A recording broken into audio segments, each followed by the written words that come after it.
Olá, meu nome é Daniela e esse é o último vídeo de onde eu estou contando um pouco do meu processo de conversão ao catolicismo. No primeiro vídeo, que eu vou deixar do lado aqui nos cards, você encontra um pouco do meu relato de como eu conheci o que era o catolicismo, enquanto no segundo vídeo você encontra um relato de como o Padre Paulo foi uma peça fundamental no processo de conversão, que me abriu os olhos para que eu percebesse o quanto que eu não era uma pessoa nada daquilo boazinha que eu imaginava ser. Nesse terceiro e último vídeo eu quero contar um pouco do que foi a peça final, a cereja do bolo para que eu decidisse: sou católica e serei minha vida inteira. Vamos lá? Estamos aqui em meados de 2015, né? Eu já tinha me convencido de que, primeiro, eu não era uma pessoa boa, eu via maldade em mim e eu não queria ser má. Eu tinha tomado essa decisão de eu quero ser uma pessoa boa e eu não conseguiria ser uma pessoa boa sem Deus na minha vida. Afinal, eu já tinha visto que deixadas a mim mesma, eu cairia sempre na minha própria miséria. Segundo, como uma ex-protestante, eu já tinha percebido que havia muita incoerência no próprio protestantismo e que aquilo que meus parentes protestantes haviam me falado do catolicismo era errado, que eles mesmos não conheciam o catolicismo e sim um espantalho da Igreja Católica, né? E cada vez mais que eu conhecia a respeito da fé católica, que eu via o Igor estudando, que eu conhecia outros católicos também, eu ia tendo mais certeza de que é esse aqui o caminho. Nessa época, então, eu já frequentava a missa semanalmente com o Igor, né? Não comungava, óbvio, apenas frequentava, assistia a celebração.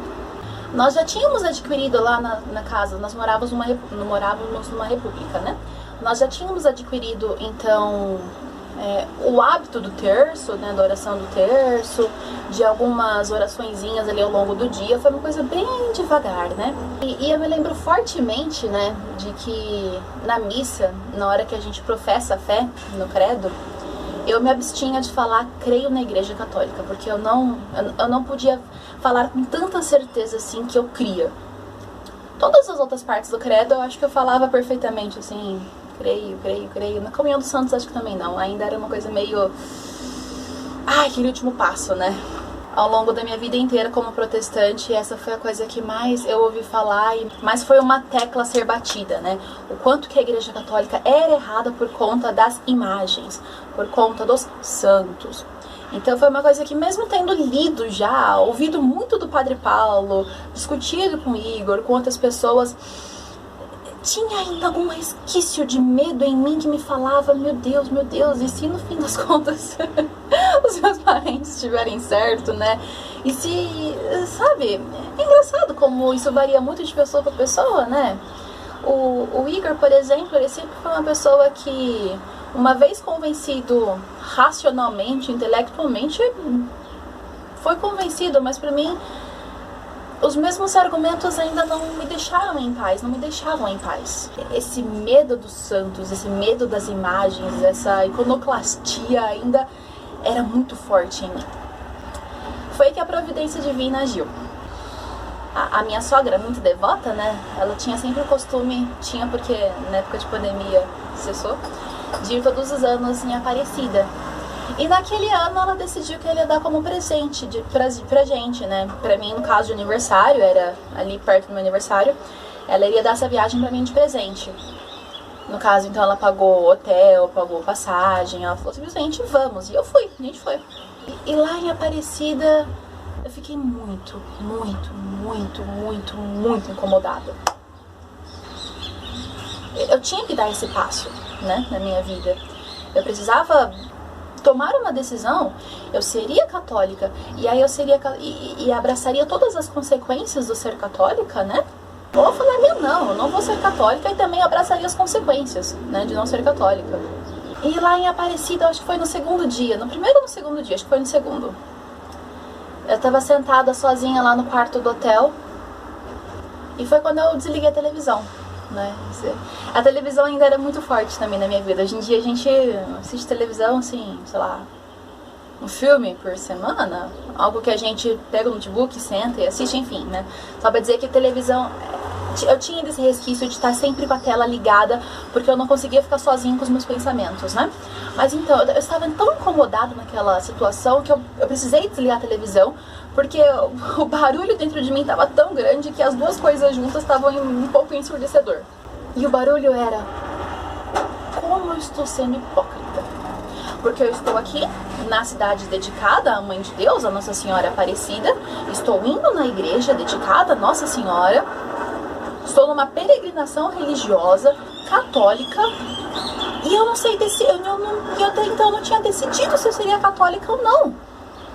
Então eu tava lá como o quê? Como uma turista simplesmente que vai lá para ver os monumentos e conhecer a cidade? Ou estava lá como uma pessoa religiosa que estava lá na intenção de rezar, usando daquilo que são as coisas materiais, a igreja, as imagens, os sacramentais, usar disso para me elevar também a Deus, sabe? Eu estava lá fazendo o que no fim das contas? Como eu disse, eu estava quase 100% convencida de que a Igreja Católica era a Igreja de Cristo. Que era por meio dela que nosso Senhor Jesus Cristo, que Deus comunicava a gente, dizendo qual é o caminho que precisa ser seguido. Você pode falar: não, mas o caminho é Jesus. Sim, o caminho é Jesus, mas o caminho concreto aqui na minha vida, na sua vida, nas coisas que a gente faz no dia a dia. O que é certo, o que é errado? Eu tinha muito claro pra mim que era a Igreja Católica, que era Deus por meio da Igreja Católica que revelava isso pra gente e iluminava essa questão do próprio conhecimento de Deus, das coisas de Deus. Mas eu tinha medo das imagens, disso ser uma coisa errada. E de todas as, vamos dizer assim, de todos os santos da Igreja Católica, aquela que mais eu tinha um certo receio, justamente é a maior de todas, Nossa Senhora. Naquela noite em Aparecida, eu tomei uma decisão que eu não sei se é a melhor forma de reagir, né, diante dessas situações, mas foi a forma com que eu encontrei na época de falar: não, eu preciso decidir, e eu preciso decidir isso agora. Agora, sim, já, eu preciso amanhã ter certeza, eu sou católica ou não sou católica? E diante de tudo aquilo que eu já havia conhecido acerca da comunhão dos santos, do que eram as pessoas que foram elevadas a santos, né? Como é que elas agiam no céu mediante a permissão de Deus para com nossas vidas, tudo mais. Pra mim era assim, na minha cabeça: se Nossa Senhora, se a Mãe de Jesus Cristo está no céu intercedendo por mim, tendo um carinho maternal por mim, tal como a Igreja Católica diz, então ela há de falar comigo. Pretensiosa, né? Não indico isso, não. Tipo, Deus, se você existe, me aparece aqui pra mim. Que obrigação Deus tem, né? Mas... E eu realmente falei, bom, não, se Nossa Senhora realmente for quem a Igreja Católica diz quem ela há de falar comigo. Como? Deixa eu ver. Porque até então, apesar de rezar o terço junto com o Igor diariamente, praticamente, eu acho que eu nunca tinha realmente essa postura de me voltar à Nossa Senhora e abrir meu coração para estar falando com ela. E foi a primeira vez que eu decidi fazer isso. Tudo que eu sabia rezar era uma Ave Maria. Então eu me ajoelhei, falei: Nossa Senhora,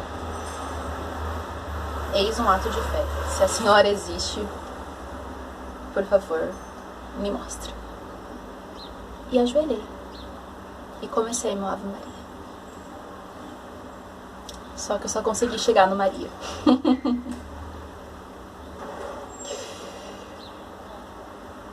Se você viu meu primeiro vídeo, você vai ver que um tanto da minha vida, da minha adolescência, da minha juventude principalmente, foi uma vida muito em busca de uma alegria, de uma felicidade. Uma felicidade que eu achava que ia estar na vida desordenada, de certo modo, né? E do qual, quanto mais eu tentava me aproximar dela, mais longe eu ficava dela. E quanto mais eu fui conhecendo a Igreja Católica, mais essa chama da alegria parece que foi voltando no meu coração. E, assim, da minha vida inteira, sabe? E olha que hoje em dia eu falo com vocês aqui sendo uma mulher casada, sendo mãe, assim, já de 2 crianças. E eu posso, assim, dizer com certeza que eu nunca senti uma alegria tão grande quanto naquela noite. Ao pronunciar a saudação angélica. Apenas ao dizer Ave Maria. Assim que eu me ajoelhei e humildemente pedi para que Nossa Senhora, de certo modo, se mostrasse a mim e apenas rezei isso, sabe? Ave Maria, eu fui preenchida por uma alegria tão profunda, tão imensa, tão forte. E era como se estivesse rodeada de um carinho, de um amor, de um... Gente, como é que a gente explica essas coisas? Mas eu fui inundada de uma felicidade, de um amor tão grande, mas tão grande, mas tão grande, que a única coisa que eu consegui fazer foi chorar. Chorar porque pareceu que por alguns instantes tudo aquilo que eu buscava na minha vida eu tinha encontrado. E era como se Nossa Senhora, sei lá, naquele momento estivesse ali comigo, de fato me abraçando e falando: vem, pode confiar, vem. Eis a felicidade que você há de ter no céu, vem. Eis a felicidade daqueles que abraçam a fé católica, vem. Eis o meu amor por você, vem.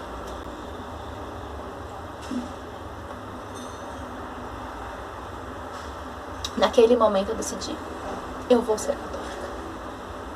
A minha vida inteira. Custe o que me custasse. Não era porque o Igor estava sendo católico, eu estava indo na onda dele. Não era porque eu queria mais alguma mudança de vida, tipo, hahaha, uma novidade do momento. Não. Eu tinha visto a verdade tinha sido manifestada a mim e eu simplesmente não podia negá-la. O ser católica pra mim implicava uma coisa muito grande, como eu já falei. Ser católica implicava que eu ia afirmar minha fé e viver minha fé de modo que as pessoas vissem em mim que eu era uma pessoa católica, né? E de novo, vindo de um berço protestante, isso gerou... eu sabia que ia gerar alguns conflitos e alguns problemas. E aí, basicamente, eu entro num processo onde eu passo... Nossa, muitas semanas, não sei se chega a meses, assim, mas muito tempo rezando pra ter essa coragem de chegar e falar: olha, eu sou católica. Eu sou católica, eu vou casar na igreja católica, eu vou me batizar como católica, eu vou criar meus filhos na fé católica, custe o que custar. E ser católica foi a melhor decisão que eu tomei na minha vida.